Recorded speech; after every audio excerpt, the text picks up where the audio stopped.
Sagesse. Chapitre 1. La terre. Pensez au Seigneur avec droiture, et cherchez-le avec sincérité de cœur, parce qu'il est trouvé par ceux qui ne le mettent pas à l'épreuve, et se manifeste à ceux qui ne se méfient pas de lui. Car les pensées perverses séparent les hommes de Dieu, et quand son pouvoir est testé, il convainc les insensés, parce que la sagesse n'entrera pas dans une âme trompeuse, ni n'habitera dans un corps asservi au péché. Car un esprit saint et discipliné fuira la tromperie, et se lèvera et s'éloignera des pensées insensées, et aura honte à l'approche de l'injustice. Car la sagesse est un esprit bienveillant, et ne libérera pas un blasphémateur de la culpabilité de ses paroles. Parce que Dieu est témoin de ses sentiments les plus intimes, et un véritable observateur de son cœur, et un auditeur de sa langue. Parce que l'Esprit du Seigneur a rempli le monde, et ce qui tient toutes choses ensemble, c'est ce qui est dit. Par conséquent, personne qui profère des choses injustes n'échappera à la notice, et la justice, quand elle punit, ne le passera pas par. Car une enquête sera faite dans les conseils d'un homme impie, et un rapport de ses paroles viendra au Seigneur pour le convaincre de ses actes illégaux, parce qu'une oreille jalouse entend toutes choses, et le son des murmures n'est pas inouï.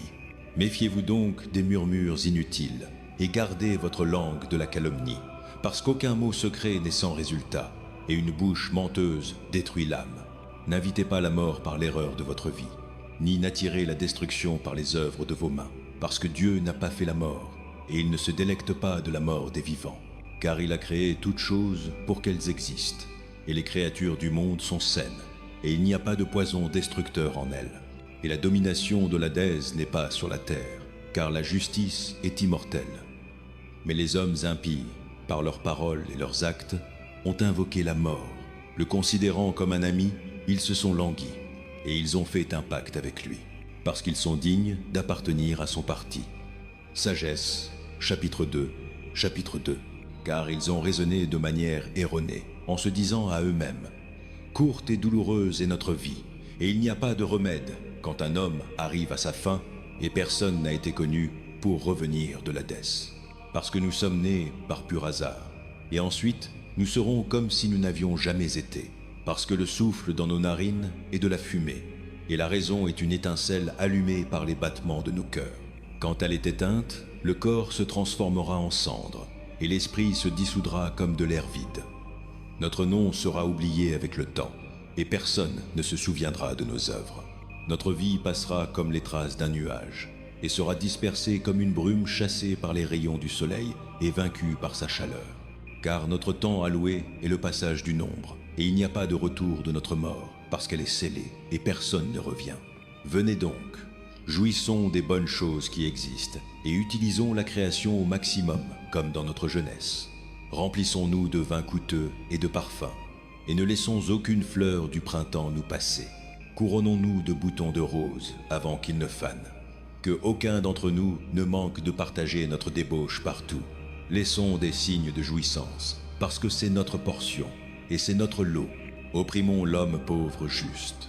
N'épargnons pas la veuve, ni ne respectons les cheveux gris des âgés, mais que notre force soit notre loi du droit. Car ce qui est faible se révèle inutile. Attendons en embuscade l'homme juste, parce qu'il nous est incommode et s'oppose à nos actions. Il nous reproche des péchés contre la loi, et nous accuse de péchés contre notre éducation. Il professe avoir la connaissance de Dieu, et se dit enfant du Seigneur. Il est devenu pour nous un reproche pour nos pensées. La simple vue de lui nous est un fardeau, parce que sa manière de vivre est différente de celle des autres, et ses voies sont étranges. Nous sommes considérés par lui comme quelque chose de vil, et il évite nos voies comme impures. Il appelle la fin dernière des justes heureuses, et se vante que Dieu est son Père. Voyons si ces paroles sont vraies, et testons ce qui arrivera à la fin de sa vie. Car si l'homme juste est le Fils de Dieu, il l'aidera, et le délivrera de la main de ses adversaires. Testons-le avec l'insulte et la torture, afin que nous découvrions à quel point il est doux, et que nous mettions à l'épreuve sa patience. Condamnons-le à une mort honteuse, car selon ce qu'il dit, il sera protégé. Ainsi ont-ils raisonné, mais ils ont été égarés, car leur méchanceté les a aveuglés. Et ils n'ont pas connu les desseins secrets de Dieu, ni espéré les salaires de la sainteté, ni discerné le prix pour les âmes irréprochables. Car Dieu a créé l'homme pour l'incorruptibilité. Il l'a fait à l'image de sa propre éternité. Mais par l'envie du diable, la mort est entrée dans le monde. Et ceux qui appartiennent à son parti l'expérimentent. Sagesse, chapitre 3, chapitre 3. Le destin des justes contrasté à celui des impies. Mais les âmes des justes sont dans la main de Dieu, et aucun tourment ne les touchera jamais. Aux yeux des insensés, ils semblent être morts, et leur départ a été pensé comme une affliction, et leur départ de nous comme leur destruction. Mais ils sont en paix, car bien qu'aux yeux des hommes ils aient été punis, leur espérance est pleine d'immortalité. Ayant été disciplinés un peu, ils recevront un grand bien, parce que Dieu les a testés et les a trouvés dignes de lui-même. Comme l'or dans la fournaise, il les a essayés, et comme une offrande brûlée sacrificielle, il les a acceptés. Au temps de la visitation, ils brilleront et courront comme des étincelles à travers le chaume. Ils gouverneront des nations et régneront sur des peuples, et le Seigneur régnera sur eux pour toujours. Ceux qui ont confiance en lui comprendront la vérité, et les fidèles demeureront avec lui dans l'amour, parce que la grâce et la miséricorde sont sur ses élus, et il veille sur ses saints. Mais les impies seront punis comme le mérite leur raisonnement, qui ont ignoré l'homme juste et se sont rebellés contre le Seigneur. Car quiconque méprise la sagesse et l'instruction est misérable, leur espérance est vaine, leurs labeurs sont inutiles, et leurs œuvres sont inutiles. Leurs épouses sont folles, et leurs enfants mauvais. Leur progéniture est maudite. Car bienheureuse est la femme stérile qui est sans souillure, qui n'est pas entrée dans une union pécheresse. Elle aura du fruit quand Dieu examinera les âmes. Bienheureux aussi est l'eunuque, dont les mains n'ont commis aucun acte illégal, et qui n'a pas conçu des choses méchantes contre le Seigneur. Car une faveur spéciale lui sera montrée pour sa fidélité, et un lieu de grand délice dans le temple du Seigneur. Car le fruit des bons labeurs est renommé, et la racine de la compréhension ne défaille pas. Mais les enfants des adultères ne parviendront pas à maturité, et la progéniture d'une union illégale périra. Même s'ils vivent longtemps, ils seront tenus pour rien, et finalement leur vieillesse sera sans honneur. S'ils meurent jeunes, ils n'auront pas d'espérance et pas de consolation au jour de la décision, car la fin d'une génération injuste est douloureuse. Sagesse, chapitre 4, chapitre 4. La récompense des justes. Mieux que cela est l'absence d'enfants avec la vertu, car dans la mémoire de la vertu est l'immortalité, parce qu'elle est connue à la fois par Dieu et par les hommes. Quand elle est présente, les hommes l'imitent, et ils la désirent quand elle est partie.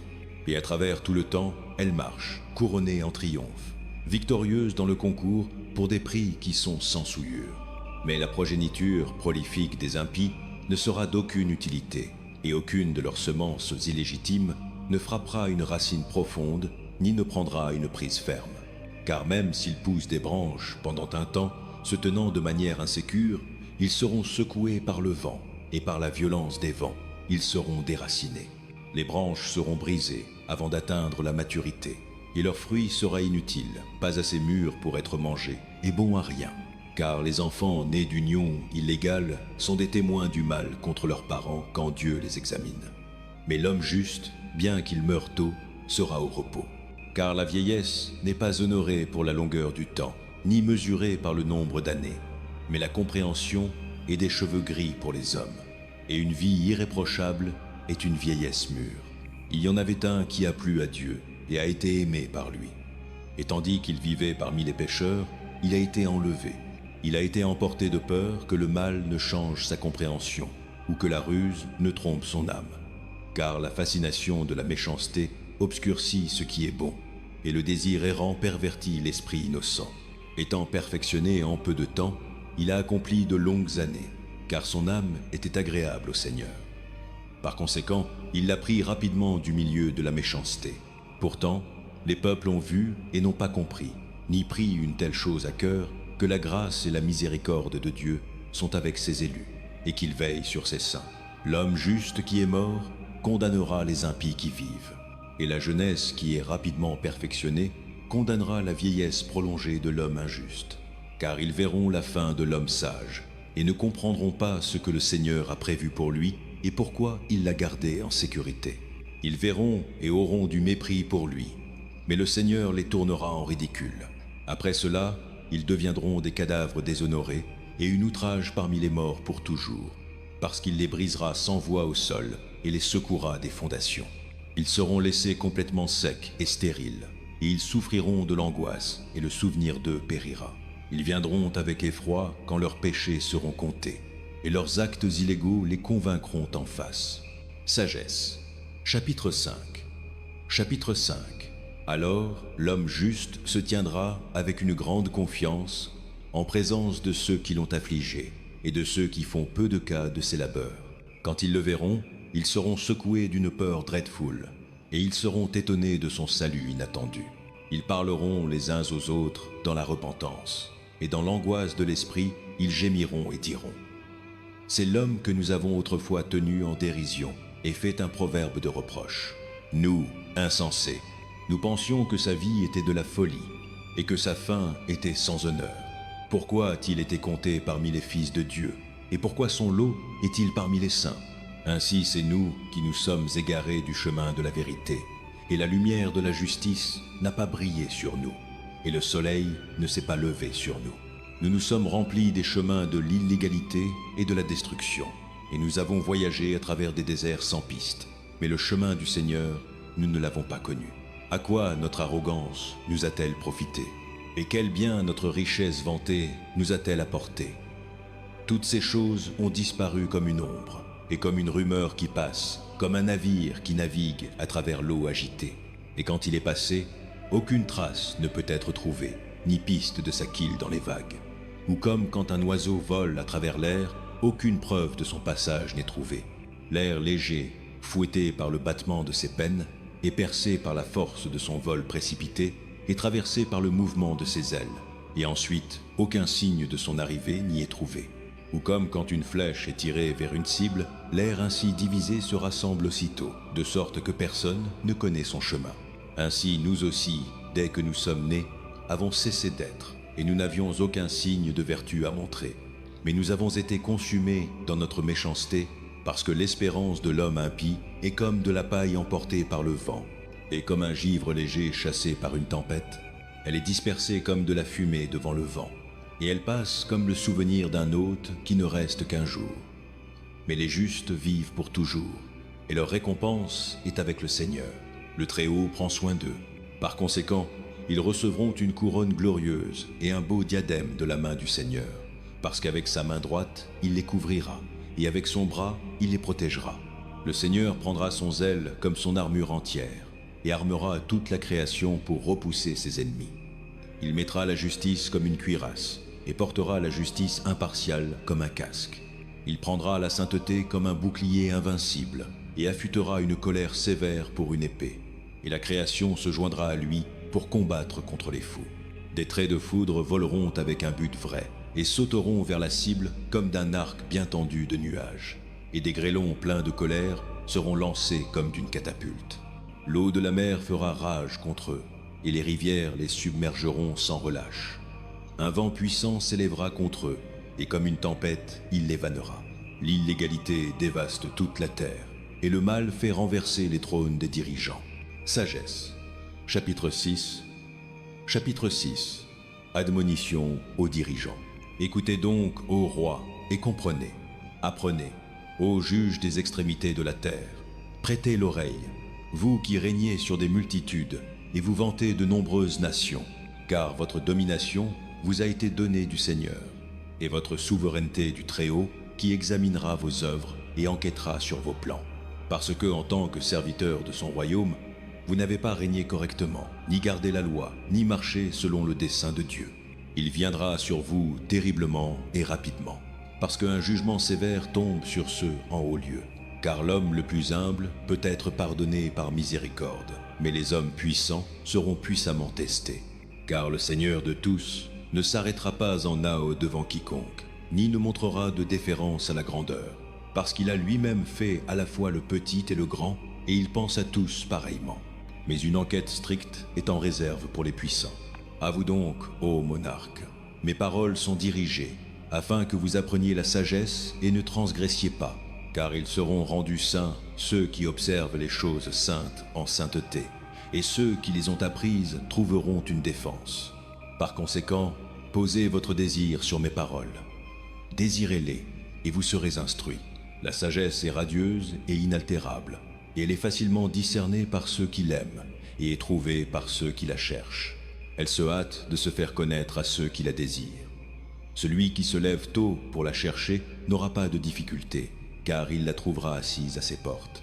Fixer ses pensées sur elle est une compréhension parfaite. Et celui qui est vigilant pour elle sera bientôt libre de soucis, parce qu'elle va à la recherche de ceux qui sont dignes d'elle. Et elle apparaît gracieusement à eux sur leur chemin et les rencontre dans chaque pensée. Le commencement de la sagesse est le désir le plus sincère pour l'instruction, et le souci pour l'instruction est l'amour d'elle. L'amour d'elle est la garde de ses lois, et prêter attention à ses lois est l'assurance de l'immortalité, et l'immortalité rapproche de Dieu. Ainsi le désir pour la sagesse conduit à un royaume. Par conséquent, si vous vous délectez des trônes et des sceptres, ô monarques sur les peuples, honorez la sagesse afin que vous régnassiez pour toujours. Je vous dirai ce qu'est la sagesse et comment elle est venue à être. Et je ne vous cacherai aucun secret, mais je tracerai son cours depuis le commencement de la création, et rendrai la connaissance d'elle claire, et je ne passerai pas à côté de la vérité, ni ne voyagerai en compagnie d'une envie maladive, car l'envie n'associe pas avec la sagesse. Une multitude d'hommes sages est le salut du monde, et un roi sensé est la stabilité de son peuple. Par conséquent, soyez instruits par mes paroles, et vous profiterez. Chapitre 7. La prière de Salomon pour, et l'amour, sagesse. Chapitre 7 de la sagesse. Moi aussi je suis mortel comme tous les hommes, un descendant du premier enfant formé de la terre, et dans le ventre d'une mère, j'ai été modelé en chair dans la période de 10 mois, compacté avec du sang de la semence d'un homme et du plaisir du mariage. Et quand je suis né, j'ai commencé à respirer l'air commun, et je suis tombé sur la terre apparentée, et mon premier son a été un cri comme celui de tous. J'ai été nourri avec soin et des langes, car aucun roi n'a eu un commencement d'existence différent. Il y a pour toute l'humanité une entrée dans la vie et un départ commun. Par conséquent, j'ai prié, et la compréhension m'a été donnée. J'ai invoqué Dieu, et l'esprit de la sagesse est venu à moi. Je l'ai préféré au sceptre et au trône, et j'ai compté la richesse comme rien en comparaison avec elle, ni ne l'ai comparée à aucune gemme inestimable, parce que tout l'or n'est qu'un peu de sable à sa vue, et l'argent sera compté comme de l'argile devant elle. Je l'ai aimée plus que la santé et la beauté, et j'ai choisi de la voir plutôt que la lumière, parce que son rayonnement ne cesse jamais. Toutes les bonnes choses sont venues à moi avec elle, et dans ses mains une richesse innombrable. Je me suis réjoui en elles toutes, parce que la sagesse les conduit, mais je ne savais pas quelle était leur mère. J'ai appris sans ruse, et je la partage sans envie. Je ne cache pas sa richesse, car c'est un trésor inépuisable pour les hommes. Ceux qui l'obtiennent obtiennent l'amitié avec Dieu, recommandée pour les dons qui viennent de l'instruction. Que Dieu m'accorde de parler avec jugement et d'avoir des pensées dignes de ce que j'ai reçu, car il est le guide même de la sagesse et le correcteur des sages. Car nous et nos paroles sommes dans sa main, comme le sont toute compréhension et toute habileté dans les métiers. Car c'est lui qui m'a donné une connaissance infaillible de ce qui existe, pour connaître la structure du monde et l'activité des éléments, le commencement et la fin et le milieu des temps, les altérations des solstices et les changements des saisons, les cycles de l'année et les constellations des étoiles, les natures des animaux et les tempéraments des bêtes sauvages, les pouvoirs des esprits et les raisonnements des hommes, les variétés des plantes et les vertus des racines. J'ai appris à la fois ce qui est secret et ce qui est manifeste, car la sagesse, la façonneuse de toutes choses, m'a enseigné. Car en elle, il y a un esprit qui est intelligent, saint, unique, multiple, subtil, mobile, clair, non pollué, distinct, invulnérable, aimant le bien, aigu, irrésistible, bienfaisant, humain, ferme, sûr, libre d'anxiété, tout-puissant, supervisant tout et pénétrant à travers tous les esprits qui sont intelligents et purs et les plus subtils. Car la sagesse est plus mobile que tout mouvement. À cause de sa pureté, elle imprègne et pénètre toutes choses, car elle est un souffle de la puissance de Dieu et une émanation pure de la gloire du Tout-Puissant. Par conséquent, rien de souillé n'entre en elle, car elle est un reflet de la lumière éternelle, un miroir immaculé de l'œuvre de Dieu et une image de sa bonté. Bien qu'elle ne soit qu'une, elle peut faire toutes choses, et tout en restant en elle-même, elle renouvelle toutes choses. Dans chaque génération, elle passe dans les âmes saintes et en fait des amis de Dieu et des prophètes, car Dieu n'aime rien autant que l'homme qui vit avec la sagesse, car elle est plus belle que le soleil et excelle chaque constellation des étoiles. Comparée à la lumière, elle est trouvée supérieure, car celle-ci est suivie par la nuit. Mais contre la sagesse, le mal ne prévaut pas. Chapitre 8. Elle s'étend puissamment d'une extrémité de la terre à l'autre, et elle ordonne toutes choses bien. Sagesse. Chapitre 8. J'ai aimé elle, et l'ai cherchée dès ma jeunesse, et j'ai désiré la prendre pour épouse, et je suis devenu épris de sa beauté. Elle glorifie sa noble naissance en vivant avec Dieu, et le Seigneur de tous l'aime, car elle est une initiée dans la connaissance de Dieu, et une associée dans ses œuvres. Si les richesses sont une possession désirable dans la vie, qu'y a-t-il de plus riche que la sagesse qui effectue toutes choses? Et si la compréhension est effective, qui plus qu'elle est la façonneuse de ce qui existe? Et si quelqu'un aime la justice, ses labeurs sont des vertus, car elle enseigne la maîtrise de soi et la prudence, la justice et le courage. Rien dans la vie n'est plus profitable pour les hommes que celle-ci. Et si quelqu'un aspire à une vaste expérience, elle connaît les choses anciennes et infère les choses à venir. Elle comprend les tours de parole et les solutions des énigmes. Elle a la préconnaissance des signes et des merveilles, et des résultats des saisons et des temps. Par conséquent, j'ai décidé de la prendre pour vivre avec moi, sachant qu'elle me donnerait un bon conseil et un encouragement dans les soucis et le chagrin. À cause d'elle, j'aurai la gloire parmi les multitudes et l'honneur en présence des anciens, bien que je sois jeune. Je serai trouvé aigu dans le jugement, et à la vue des dirigeants, je serai admiré. Quand je serai silencieux, ils attendront pour moi, et quand je parlerai, ils prêteront attention. Et quand je parlerai plus longuement, ils mettront leurs mains sur leur bouche. À cause d'elle, j'aurai l'immortalité, et laisserai un souvenir éternel à ceux qui viennent après moi. Je gouvernerai des peuples, et des nations me seront soumises. Des monarques redoutables auront peur de moi quand ils entendront parler de moi. Parmi le peuple, je me montrerai capable et courageux à la guerre. Quand j'entrerai dans ma maison, je trouverai le repos avec elle, car la compagnie avec elle n'a pas d'amertume, et la vie avec elle n'a pas de douleur, mais de la joie et de la gaieté.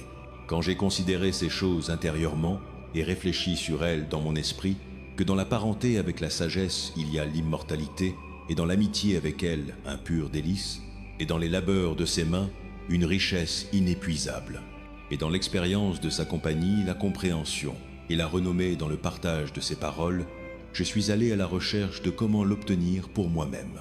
En tant qu'enfant, j'étais par nature bien doté, et une bonne âme m'est échue, ou plutôt, étant bon, je suis entré dans un corps non souillé.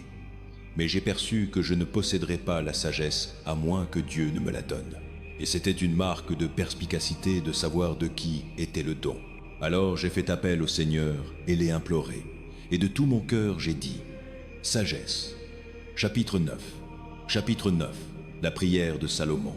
Ô Dieu de mes pères et Seigneur de miséricorde, qui avez fait toutes choses par votre parole et par votre sagesse, avez formé l'homme pour avoir domination sur les créatures que vous avez faites, et régner sur le monde en sainteté et justice, et prononcer le jugement en droiture. D'hommes, donnez-moi la sagesse qui siège près de votre trône, et ne me rejetez pas d'entre vos serviteurs, car je suis votre esclave et le fils de votre servante, un homme qui est faible et de courte vie, avec peu de compréhension du jugement et des lois. Car même si l'un est parfait parmi les fils des hommes, pourtant sans la sagesse qui vient de vous, il sera considéré comme rien. Vous m'avez choisi pour être roi de votre peuple, et pour être juge sur vos fils et filles. Vous avez donné l'ordre de construire un temple sur votre sainte montagne, et un autel dans la ville de votre habitation, une copie de la tente sainte que vous avez préparée dès le commencement. Avec vous est la sagesse qui connaît vos œuvres, et était présente quand vous avez fait le monde, et qui comprend ce qui est agréable à votre vue, et ce qui est droit selon vos commandements. Envoyez-la des cieux saints et du trône de votre gloire. Envoyez-la afin qu'elle soit avec moi, et travaille, et que j'apprenne ce qui vous est agréable. Car elle connaît et comprend toutes choses, et elle me guidera sagement dans mes actions, et me gardera avec sa gloire. Alors mes œuvres seront acceptables, et je jugerai votre peuple justement, et serai digne du trône de mon Père. Car quel homme peut apprendre le conseil de Dieu, ou qui peut discerner ce que le Seigneur veut? Car le raisonnement des mortels est sans valeur, et nos desseins sont susceptibles d'échouer. Car un corps périssable pèse sur l'âme, et cette tente terrestre accable l'esprit pensif. Nous pouvons à peine deviner ce qui est sur terre, et ce qui est à portée de main, nous le trouvons avec peine. Mais qui a tracé ce qui est dans les cieux? Qui a appris votre conseil, à moins que vous n'ayez donné la sagesse et envoyé votre Saint-Esprit d'en haut? Et ainsi les chemins de ceux sur terre ont été redressés, et les hommes ont été enseignés ce qui vous plaît, et ont été sauvés par la sagesse. Sagesse. Chapitre 10. Chapitre 10. Les actes de la sagesse. La sagesse a protégé le premier père formé du monde. Quand il a seul été créé, elle l'a délivré de sa transgression et lui a donné la force de régner sur toute chose.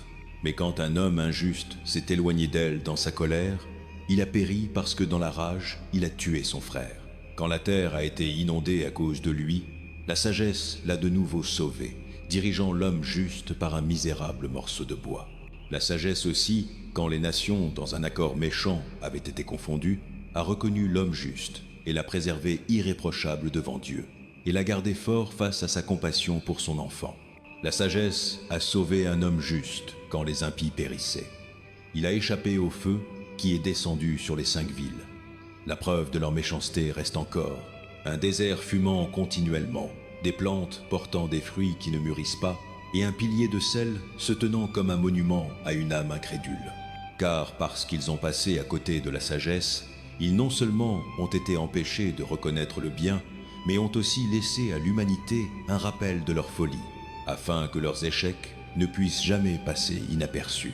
La sagesse a sauvé des troubles ceux qui l'ont servi. Quand un homme juste a fui la colère de son frère, elle l'a guidé sur des chemins droits. Elle lui a montré le royaume de Dieu et lui a donné la connaissance des anges. Elle l'a prospéré dans ses labeurs et a augmenté le fruit de son travail. Quand ses oppresseurs étaient cupides, elle s'est tenue à ses côtés et l'a rendu riche. Elle l'a protégé de ses ennemis et l'a gardé en sécurité de ceux qui guettaient pour lui. Dans son concours ardu, elle lui a donné la victoire, afin qu'il apprenne que la piété est plus puissante que tout. Quand l'homme juste a été vendu, la sagesse ne l'a pas déserté, mais l'a délivré du péché. Elle est descendue avec lui dans la fosse. Et quand il était en prison, elle ne l'a pas laissé jusqu'à ce qu'elle lui apporte le sceptre d'un royaume et l'autorité sur ses maîtres. Ceux qui l'accusaient, elle les a montrés comme faux, et elle lui a donné l'honneur éternel. Un peuple saint et une race irréprochable. La sagesse a délivré d'une nation d'oppresseurs. Elle est entrée dans l'âme d'un serviteur du Seigneur et a résisté à des rois redoutables avec des merveilles et des signes. Elle a donné aux hommes saints la récompense de leur labeur. Elle les a guidés le long d'un chemin merveilleux et est devenue un abri pour eux le jour et une flamme étoilée pendant la nuit. Elle les a fait passer par la mer Rouge et les a conduits à travers des eaux profondes. Mais elle a noyé leurs ennemis et les a jetés du fond de la mer. Par conséquent, les justes ont pillé les impies. Ils ont chanté des hymnes, ô Seigneur, à votre saint nom, et ont loué d'un commun accord votre main défensive, parce que la sagesse a ouvert la bouche des muets et a rendu les langues des nourrissons parler clairement. Sagesse. Chapitre 11. Chapitre 11. La sagesse a prospéré leurs œuvres par la main d'un saint prophète. Ils ont voyagé à travers un désert inhabité et ont planté leurs tentes dans des endroits inaccessibles. Ils ont résisté à leurs ennemis et ont combattu leurs adversaires. Quand ils ont eu soif, ils ont invoqué vous, et de l'eau leur a été donnée d'un rocher flinti et l'apaisement de la soif d'une pierre dure. Car par les choses mêmes par lesquelles leurs ennemis ont été punis, eux-mêmes ont reçu un bénéfice dans leurs besoins.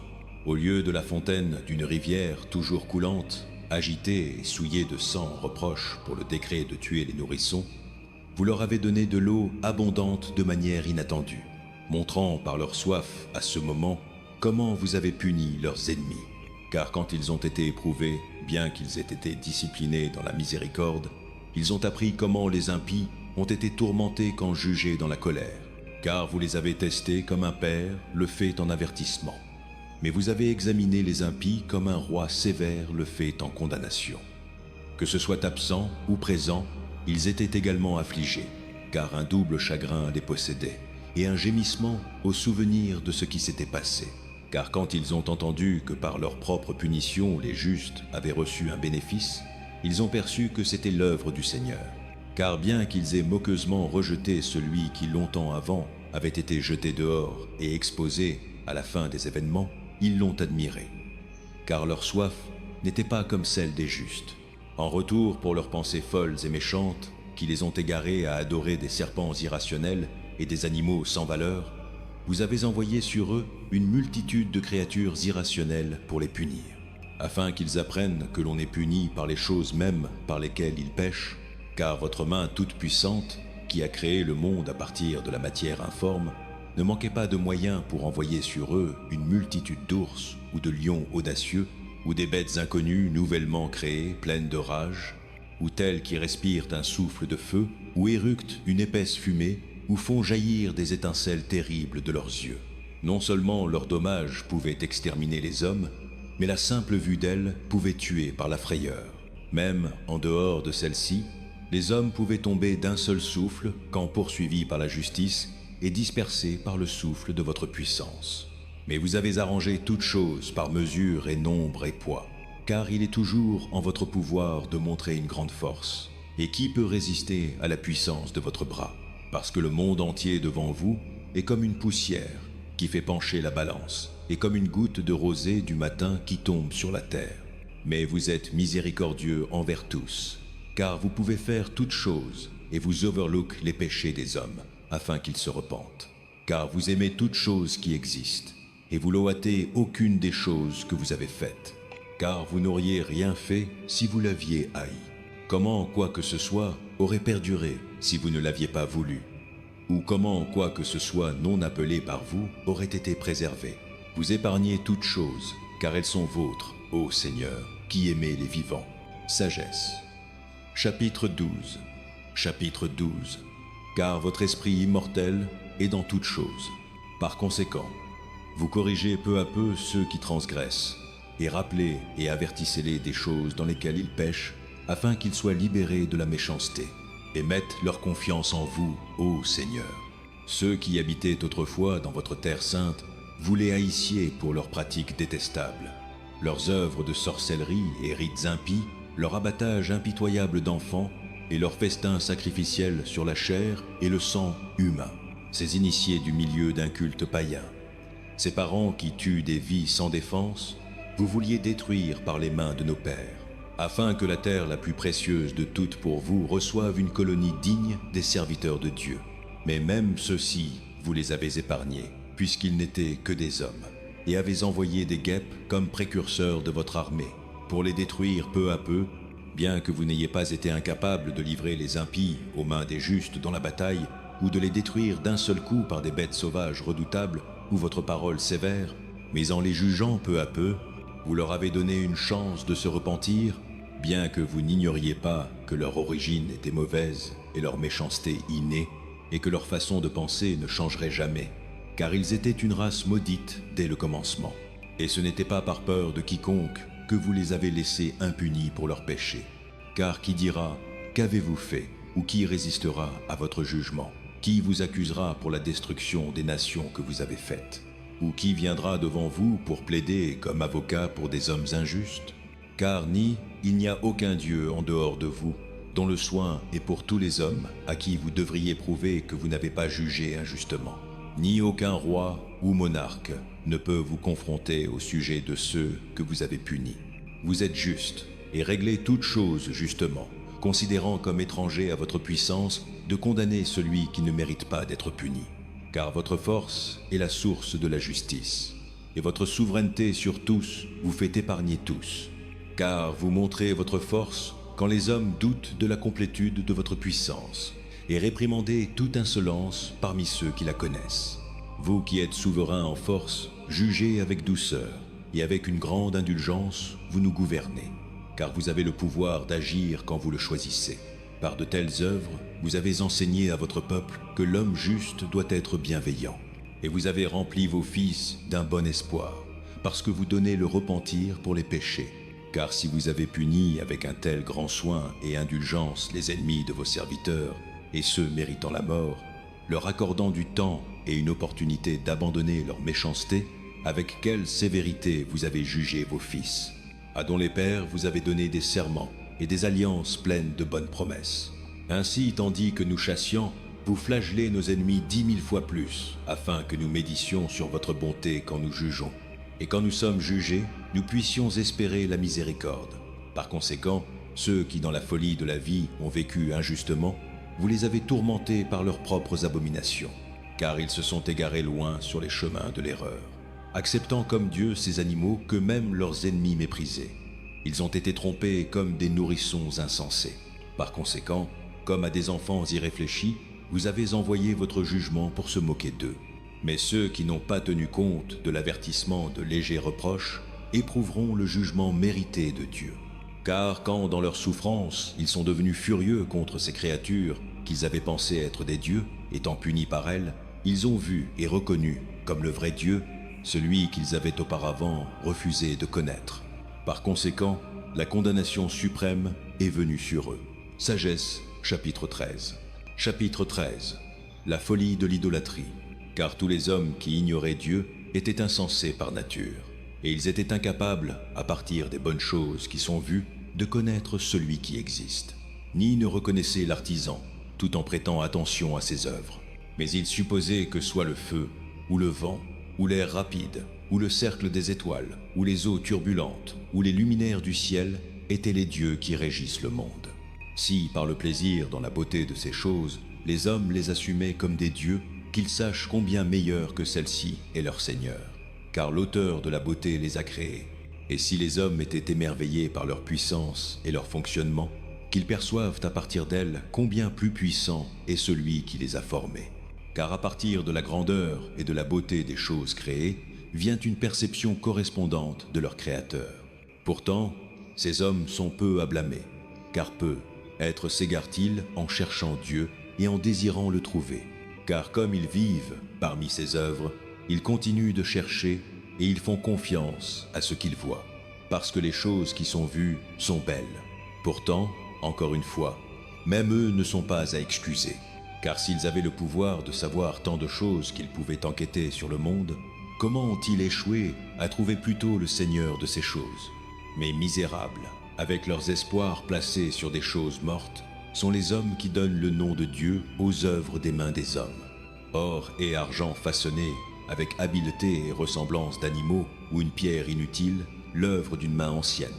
Un habile coupeur de bois peut scier un arbre facile à manipuler, et habilement enlever toute son écorce, et ensuite, avec un artisanat, plaisant faire un vaisseau utile qui sert les besoins de la vie, et brûler les morceaux rejetés de son travail pour préparer sa nourriture et manger à satiété. Mais un morceau rejeté parmi eux, utile à rien. Un bâton tordu et plein de nœuds, il le prend et le sculpte avec soin dans ses loisirs, et le façonne avec l'habileté acquise dans l'oisiveté. Il le forme comme l'image d'un homme, ou le fait comme un animal sans valeur, lui donnant une couche de peinture rouge, et colorant sa surface en rouge, et couvrant chaque défaut en elle avec de la peinture. Ensuite, il lui fait une niche qui lui convient, et la place dans le mur et la fixe là avec du fer. Ainsi, il prend soin d'elle afin qu'elle ne tombe pas, parce qu'il sait qu'elle ne peut pas s'aider elle-même, car ce n'est qu'une image et elle a besoin d'aide. Quand il prie au sujet de possession et de son mariage et de ses enfants, il n'a pas honte d'adresser une chose sans vie. Pour la santé, il appelle une chose qui est faible. Pour la vie, il prie une chose qui est morte. Pour l'aide, il supplie une chose qui est tout à fait inexpérimentée. Pour un voyage prospère, une chose qui ne peut pas faire un pas. Pour faire de l'argent et le travail et le succès avec ses mains. Il demande de la force à une chose dont les mains n'ont pas de force. Sagesse. Chapitre 14. Chapitre 14. Encore une fois, quelqu'un se préparant à naviguer et sur le point de voyager sur des vagues rageuses, appelle un morceau de bois plus fragile que le navire qui le porte. Car c'était le désir de gain qui a planifié ce vaisseau, et la sagesse était l'artisan qui l'a construit. Mais c'est votre providence, ô Père, qui dirige son cours, parce que vous lui avez donné un chemin dans la mer, et une voie sûre à travers les vagues, montrant que vous pouvez sauver de tout danger, afin que même si un homme manque d'habileté, il puisse prendre la mer. C'est votre volonté que les œuvres de votre sagesse ne soient pas sans effet. Par conséquent, les hommes confient leur vie même aux plus petits morceaux de bois. Et passant à travers les flots sur un radeau, ils arrivent sains et saufs à terre. Car même au commencement, quand des géants arrogants périssaient, l'espoir du monde prit refuge sur un radeau, et guidé par votre main, laissa au monde la semence d'une nouvelle génération. Car béni est le bois par lequel la justice vient. Mais l'idole faite de main est maudite, et ainsi est celui qui l'a faite. Parce qu'il a fait le travail, et la chose périssable a été nommée un Dieu. Car également haïssable pour Dieu sont l'homme impie et son impiété. Car ce qui a été fait sera puni avec celui qui l'a fait. Par conséquent, il y aura une visitation aussi sur les idoles païennes. Parce que bien que parties de ce que Dieu a créé, elles sont devenues une abomination et sont devenues des pièges pour les âmes des hommes et un piège pour les pieds des insensés. Car l'idée de faire des idoles était le commencement de la fornication, et l'invention d'elles était la corruption de la vie. Car ni elles n'ont existé dès le commencement, ni elles n'existeront pour toujours. Car par la vanité des hommes, elles sont entrées dans le monde, et par conséquent, leur fin rapide a été planifiée. Car un père consumé par le chagrin d'un deuil prématuré fit une image de son enfant qui avait été soudainement pris de lui, et il honora maintenant comme un dieu ce qui était autrefois un être humain mort, et transmit à ses dépendants des rites secrets et des initiations. Ensuite, la coutume impie, devenue forte avec le temps, fut gardée comme une loi, et sur l'ordre des monarques, des images gravées étaient adorées. Quand les hommes ne pouvaient pas honorer les monarques en leur présence puisqu'ils vivaient à distance, ils imaginaient leur apparence loin et faisaient une image visible du roi qu'ils honoraient, afin que par leurs ailes, ils flattent l'absent comme s'il était présent. Ensuite, l'ambition de l'artisan poussa même ceux qui ne connaissaient pas le roi à intensifier leur culte. Car lui peut, être désirant plaire à son dirigeant, força habilement la ressemblance à prendre une forme plus belle. Et la multitude, attirée par le charme de son travail, considéra maintenant comme un objet de culte celui qu'ils avaient honoré peu avant comme un homme. Et cela devint un piège caché pour l'humanité, parce que les hommes en servitude au malheur ou à l'autorité royale accordèrent à des objets de pierre ou de bois le nom qui ne devrait pas être partagé. Ensuite, il ne leur suffit pas d'errer sur la connaissance de Dieu, mais ils vivent dans une grande strife, due à l'ignorance, et ils appellent de tels grands mots la paix. Car soit qu'ils tuent des enfants dans leurs initiations, ou célèbrent des mystères secrets, ou tiennent des rebelles frénétiques avec des coutumes étranges, ils ne gardent plus ni leur vie, ni leur mariage pur. Mais soit ils tuent traîtreusement l'un l'autre, ou se chagrinent l'un l'autre par l'adultère.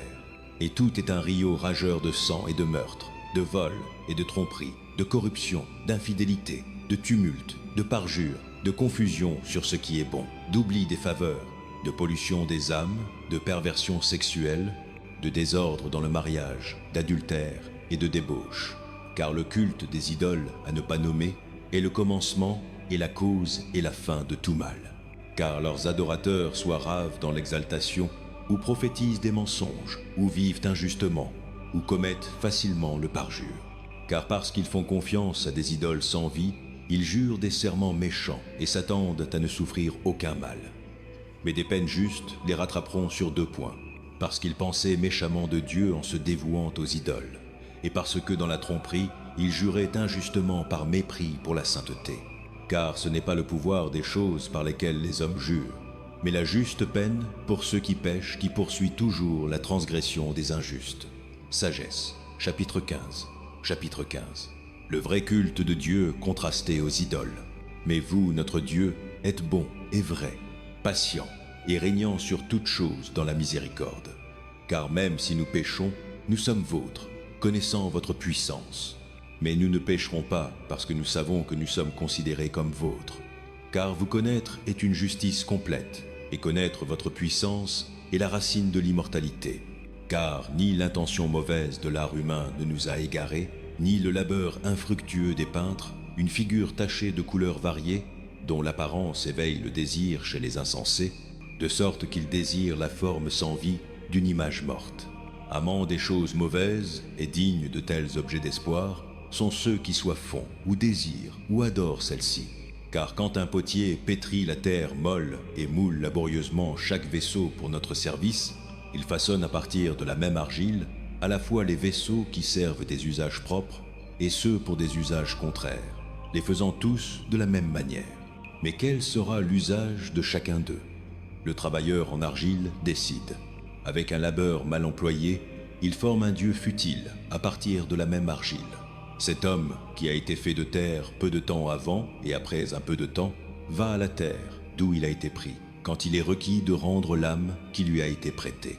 Mais il ne se soucie pas qu'il est destiné à mourir ou que sa vie est brève. Mais il rivalise avec des travailleurs en or et en argent, et imite des travailleurs en cuivre. Et il compte comme sa gloire qu'il moule des dieux contrefaits. Son cœur est des cendres, son espoir est moins cher que la terre, et sa vie est de moins de valeur que l'argile, parce qu'il a échoué à connaître celui qui l'a formé et l'a inspiré d'une âme active, et a soufflé en lui un esprit vivant. Mais il considérait notre existence comme un jeu oisif, et la vie comme un festival tenu pour le profit. Car il dit qu'on doit obtenir de l'argent comme on peut, même par des moyens bas. Car cet homme, plus que tous les autres, sait qu'il pêche quand il fait à partir de matières terreuses des vaisseaux fragiles et des images gravées. Mais les plus insensés et plus misérables qu'un nourrisson sont tous les ennemis qui ont opprimé votre peuple. Car ils pensaient que toutes leurs idoles païennes étaient des dieux, bien que celles-ci n'aient ni l'usage de leurs yeux pour voir avec, ni des narines avec lesquelles aspirer l'air, ni des oreilles avec lesquelles entendre, ni des doigts pour sentir avec, et leurs pieds sont inutiles pour marcher. Car un homme les a faites, et celui dont l'esprit est emprunté les a formées. Car aucun homme ne peut former un Dieu qui lui ressemble, il est mortel, et ce qu'il fait avec des mains illégales est mort. Car il est meilleur que les objets qu'il adore, puisqu'il a la vie, mais elles ne l'ont jamais.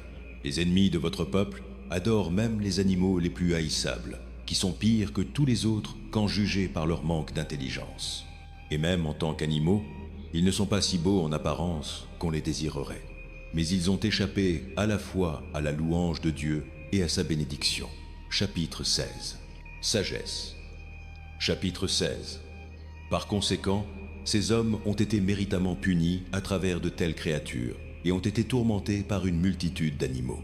Au lieu de cette punition, vous avez montré de la bonté à votre peuple, et vous avez préparé des cailles à manger, un mets délicat pour satisfaire le désir de l'appétit, afin que ces hommes, quand ils désiraient de la nourriture, perdent le moindre reste d'appétit à cause des créatures odieuses envoyées contre eux, tandis que votre peuple, après avoir souffert le manque un court temps, pourrait partager des délices. Car il était nécessaire que sur ces oppresseurs vienne un manque inexorable, tandis qu'à ceux-ci il était simplement montré comment leurs ennemis étaient tourmentés. Car quand la rage terrible des bêtes sauvages vint sur votre peuple, et qu'ils étaient détruits par les morsures de serpents se tordant, votre colère ne continua pas jusqu'à la fin. Ils furent troublés un peu de temps, comme un avertissement, et reçurent un signe de délivrance pour leur rappeler le commandement de votre loi. Car celui qui se tourna vers lui fut sauvé, non par ce qu'il vit, mais par vous, le Sauveur de tous. Et par cela aussi, vous avez convaincu nos ennemis que c'est vous qui délivrez de tout mal. Car ils furent tués par les morsures de sauterelles et de mouches. Et aucun remède ne fut trouvé pour eux, parce qu'ils méritaient d'être punis par de telles choses. Mais vos fils ne furent pas conquis même par les dents de serpents venimeux, car votre miséricorde vint à leur aide et les guérit. Pour leur rappeler vos oracles, ils furent mordus et ensuite rapidement délivrés, de peur qu'ils ne tombent dans un profond oubli et deviennent insensibles à votre bonté. Car ni herbe ni emplâtre ne les guérit. Mais c'était votre parole, ô Seigneur, qui guérit tous les hommes. Car vous avez pouvoir sur la vie et la mort. Vous menez les hommes aux portes de l'Hadès et les ramenez. Un homme dans sa méchanceté tue un autre, mais il ne peut pas ramener l'esprit parti, ni libérer l'âme emprisonnée. Échapper à votre main est impossible, car les impies, refusant de vous connaître, furent flagellés par la force de votre bras, poursuivis par des pluies inhabituelles, et de la grêle et des tempêtes implacables, et entièrement consumés par le feu. Car le plus incroyable de tout, dans l'eau qui éteint toute chose, le feu avait encore un plus grand effet, car l'univers défend les justes. À un moment, la flamme fut retenue, afin qu'elle ne consume pas les créatures envoyées contre les impies, mais que voyant cela, ils sachent qu'ils étaient poursuivis par le jugement de Dieu. Et à un autre moment, même au milieu de l'eau, elle brûlait plus intensément que le feu pour détruire les récoltes de la terre injuste. Au lieu de ces choses, vous avez donné à votre peuple la nourriture des anges. Et sans leur labeur, vous leur avez fourni du ciel, du pain prêt à manger, fournissant chaque plaisir et adapté à chaque goût. Car votre sustenance manifestait votre douceur envers vos enfants, et le pain, servant au désir de celui qui le prenait, était changé pour convenir au goût de chacun. La neige et la glace résistaient au feu sans fondre, afin qu'ils sachent que les récoltes de leurs ennemis étaient détruites par le feu qui flamboyait dans la grêle et étincelait dans les averses de pluie. Tandis que le feu, afin que les justes soient nourris, oubliait même sa puissance native. Car la création, servant vous qui l'avez faite, s'exerce à punir les injustes, et dans la bonté se relâche au nom de ceux qui ont confiance en vous. Par conséquent, à ce moment aussi changé en toute forme, elle servait votre générosité toute nourrissante selon le désir de ceux qui en avaient besoin, afin que vos fils que vous aimiez, ô Seigneur, apprennent que ce n'est pas la production des récoltes qui nourrit l'homme, mais que votre parole préserve ceux qui ont confiance en vous. Car ce qui n'était pas détruit par le feu était fondu quand simplement chauffé par un rayon fugitif du soleil pour faire savoir qu'on doit se lever avant le soleil, pour vous rendre grâce et vous prier à l'aube de la lumière. Car l'espoir d'un homme ingrat fondra comme le givre hivernal et s'écoulera comme de l'eau usée. Sagesse. Chapitre 17. Chapitre 17. La plaie des ténèbres et de la mort. Grands sont vos jugements et difficiles à décrire. Par conséquent, les âmes non instruites se sont égarées, car quand des hommes sans loi supposaient qu'ils tenaient la nation sainte en leur pouvoir, ils gisaient eux-mêmes comme captifs des ténèbres et prisonniers d'une longue nuit, enfermés sous leur toit, exilés de la providence éternelle. Car pensant que dans leurs péchés secrets ils étaient inobservés, derrière un rideau sombre d'oubli, ils étaient dispersés, terriblement alarmés et épouvantés par des spectres. Car même la chambre intérieure qui les tenait ne les protégeait pas de la peur, mais des sons terrifiants résonnaient autour d'eux, et des fantômes sombres avec des visages lugubres apparaissaient. Et aucune puissance de feu n'était capable de donner de la lumière, ni les flammes brillantes des étoiles n'availlaient à illuminer cette nuit haïssable. Rien ne brillait à travers eux, sauf un feu dreadful auto-allumé, et dans la terreur, ils considéraient les choses qu'ils voyaient comme pires que cette apparence invisible. Les delusions de leur art magique gisaient humiliés, et leur sagesse vantée était moquée avec mépris. Car ceux qui promettaient de chasser les peurs et les troubles d'une âme malade étaient malades eux-mêmes d'une peur ridicule. Car même si rien de dérangeant ne les effrayait, pourtant effrayés par le passage de bêtes et le sifflement de serpents, ils périssaient dans une peur tremblante, refusant de regarder même l'air, bien qu'ils ne puissent nulle part être évités. Car la méchanceté est une chose lâche. Condamnée par son propre témoignage, distressée par la conscience, elle a toujours exagéré les difficultés. Car la peur n'est rien d'autre que la reddition des aides qui viennent de la raison. Et l'attente intérieure d'aide étant faible, préfère l'ignorance de ce qui cause le tourment. Mais tout au long de la nuit, qui était vraiment impuissante, et qui les assaillait des recoins de l'Hadès impuissant, ils dormaient tous le même sommeil, et maintenant étaient chassés par des spectres monstrueux, et maintenant étaient paralysés par la reddition de leurs âmes. Car une peur soudaine et inattendue les submergea, et quiconque était là tombait, et ainsi était gardé enfermé dans une prison non faite de fer. Car qu'il soit un fermier ou un berger, ou un ouvrier qui peinait dans le désert, il était saisi et endurait le sort inévitable. Car avec une chaîne de ténèbres, ils étaient tous liés. Que ce soit un vent sifflant ou un son mélodieux d'oiseaux, dans des branches étendues, ou le rythme d'une eau se précipitant violemment, ou le crash-arche de roches jetées, ou la course invisible d'animaux sautant, ou le son des bêtes rugissantes les plus sauvages, ou un écho renvoyé d'un creux des montagnes, cela les paralysait de terreur. Car le monde entier était illuminé de lumière brillante et était engagé dans un travail sans entrave, tandis que sur ces hommes seuls, une nuit lourde était étendue, une image des ténèbres destinées à les recevoir. Mais encore plus lourds que les ténèbres étaient-ils pour eux-mêmes. Sagesse, chapitre 18. Chapitre 18. Mais pour vos saints, il y avait une très grande lumière. Leurs ennemis entendaient leur voix mais ne voyaient pas leur forme. Ils les comptaient heureux pour n'avoir pas souffert et étaient reconnaissants que vos saints, bien que précédemment lésés, ne leur fassent aucun mal. Et ils suppliaient leur pardon pour avoir été en variance avec eux. Par conséquent, vous avez fourni un pilier flamboyant de feu comme guide pour le voyage inconnu de votre peuple, et un soleil inoffensif pour leur errance glorieuse. Car leurs ennemis méritaient d'être privés de lumière et emprisonnés dans les ténèbres. Ceux qui avaient gardé vos fils emprisonnés par qui la lumière impérissable de la loi devait être donnée au monde. Quand ils avaient résolu de tuer les nourrissons de vos saints et qu'un enfant avait été exposé et sauvé en punition, vous avez emporté une multitude de leurs enfants et vous les avez détruits tous ensemble par un flot puissant. Cette nuit fut connue à l'avance par nos pères, afin qu'ils se réjouissent dans la connaissance sûre des serments en lesquels ils avaient confiance.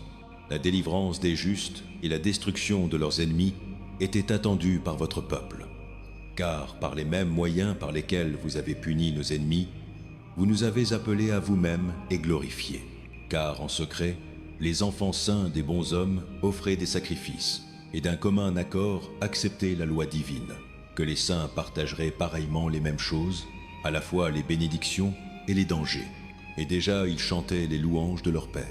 Mais le cri discordant de leurs ennemis résonnait en écho, et leurs lamentations pitoyables pour leurs enfants étaient répandues au loin. L'esclave était puni de la même peine que le maître, et l'homme commun souffrait la même perte que le roi, et tous ensemble, par la même forme de mort, avaient des cadavres trop nombreux pour être comptés. Car les vivants n'étaient pas suffisants même pour les enterrer, puisque, en un instant, leurs enfants les plus précieux avaient été détruits. Car bien qu'ils aient tout dénié à cause de leurs arts magiques, pourtant quand leurs premiers-nés furent détruits, ils reconnurent votre peuple comme fils de Dieu. Car tandis qu'un silence doux enveloppait toute chose, et la nuit dans son cours rapide était maintenant à moitié passée, votre parole toute puissante sauta du ciel, du trône royal, au milieu de la terre condamnée. Un guerrier sévère, portant l'épée tranchante de votre commandement authentique, et se tenait et remplissait toute chose de mort, et touchait le ciel, tout en se tenant sur la terre. Alors aussitôt des apparitions dans des rêves dreadful les troublèrent grandement, et des peurs inattendues les assaillirent. Et l'un ici, et un autre là, jetés à demi-mort, faisaient connaître pourquoi ils mouraient. Car les rêves qui les dérangeaient les avertissaient de cela, afin qu'ils ne périssent pas sans savoir pourquoi ils souffraient. L'expérience de la mort toucha aussi les justes, et une plaie vint sur la multitude dans le désert. Mais la colère ne continua pas longtemps, car un homme irréprochable fut rapide à agir comme leur champion.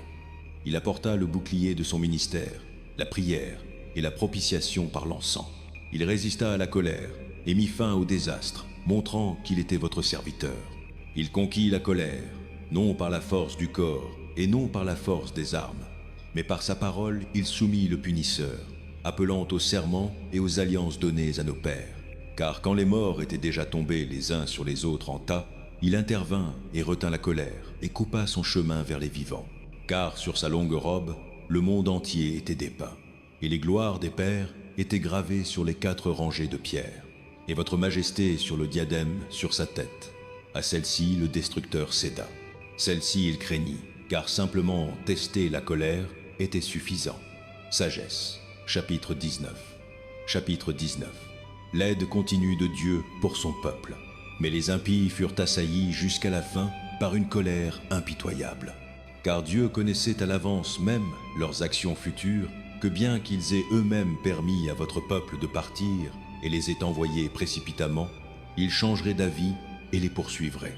Car tandis qu'ils étaient encore occupés au deuil et lamentaient aux tombes de leurs morts, ils atteignirent une autre décision insensée et poursuivirent, comme des fugitifs, ceux qu'ils avaient suppliés et contraints à partir. Car le sort qu'ils méritaient les attira à cette fin et les fit oublier ce qui s'était passé, afin qu'ils remplissent la punition que leur tourment manquait encore et que votre peuple expérimente un voyage incroyable. Mais eux-mêmes pourraient rencontrer une mort étrange. Car la création entière dans sa nature fut façonnée à nouveau, se conformant à vos commandements, afin que vos enfants soient gardés indemnes. Le nuage fut vu ombrageant le camp, et la terre sèche émergeant où l'eau avait été avant, et un chemin sans entrave hors de la mer Rouge. et une plaine herbeuse hors des vagues rageuses, où ceux protégés par votre main passèrent comme une nation, après avoir contemplé des merveilles merveilleuses. Car ils erraient comme des chevaux et sautaient comme des agneaux, vous louant, ô Seigneur, qui les délivrait. Car ils se rappelaient encore les événements de leur séjour. Comment, au lieu de produire des animaux, la terre produisait des moustiques, et au lieu de poissons, le fleuve crachait de vastes nombres de grenouilles. Ensuite, ils virent aussi un nouveau genre d'oiseaux. Quand le désir les mena à demander de la nourriture luxueuse pour leur donner du soulagement, des cailles montèrent de la mer. Les punitions ne vinrent pas sur les pécheurs sans signe préalable dans la violence du tonnerre, car ils souffrirent justement à cause de leurs actes méchants, car ils pratiquaient une haine plus amère des étrangers. D'autres avaient refusé de recevoir des étrangers quand ils venaient à eux, mais ceux-ci firent des esclaves des invités qui étaient leurs bienfaiteurs. Et non seulement cela, mais une punition de quelque sorte viendra sur les premiers, pour leur réception hostile des étrangers. Mais les derniers, après les avoir reçus avec des célébrations festives, affligèrent de souffrances terribles ceux qui avaient déjà partagé les mêmes droits. Ils furent frappés aussi de perte de vue, tout comme ceux à la porte de l'homme juste. Quand entourés par des ténèbres béantes, chacun essayait de trouver le chemin à travers sa propre porte. Car les éléments changeaient de place les uns avec les autres, comme sur une harpe. Les notes varient la nature du rythme, tandis que chaque note reste la même.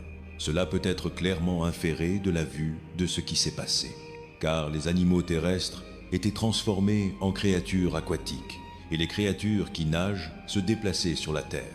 Le feu, même dans l'eau, retenait sa puissance normale, et l'eau oubliait sa nature éteignante du feu. Les flammes, au contraire, échouaient à consumer la chair de créatures périssables qui marchaient parmi elles. Ni ne fondaient le genre cristallin, facilement fondu de nourriture céleste. Car en tout, ô Seigneur, vous avez exalté et glorifié votre peuple, et vous n'avez pas négligé de les aider en tout temps et en tout lieu,